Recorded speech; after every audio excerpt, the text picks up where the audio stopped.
Good afternoon, students. Now the next topic is center of curvature of lenses. यानी कि either convex lens or concave lens. In both the cases, center of curvature. देखिएगा क्या है picture. ये एक sphere है. ये this is one sphere. This इसका सेंटर ये है C1. एक दूसरा स्फीयर, इसका सेंटर है ये.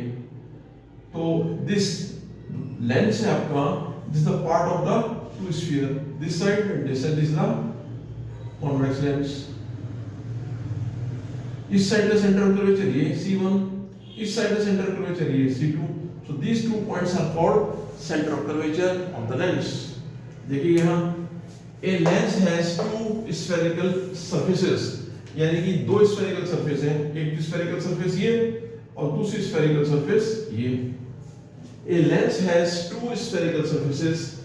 Each surface forms a part of a sphere. ये वाली surface इस sphere का part है. ये वाली surface इस sphere का part है.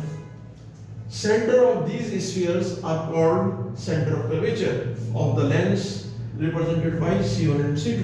अब देखिएगा इस lens के लिए इस surface के लिए center of curvature ये C1. And this is a part of this sphere C1, the center C1. इसके लिए this side, this surface is the part of this sphere. इसका center क्या है? Center of curvature C2. These are called center of curvature C1 and C2. These are the part of sphere this one, and this is a part of sphere this one. They are represented by C1 and C2. The center of curvature is represented by C1 and C2. Next, principal axis. What is principal axis?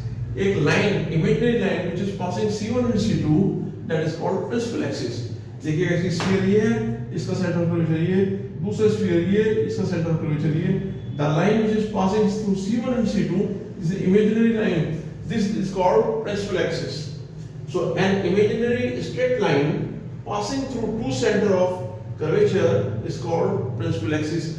एक imaginary ये वाली straight line जो C1 से निकल रही है, C2 से निकल रही है, that is called principal axis. Thank you.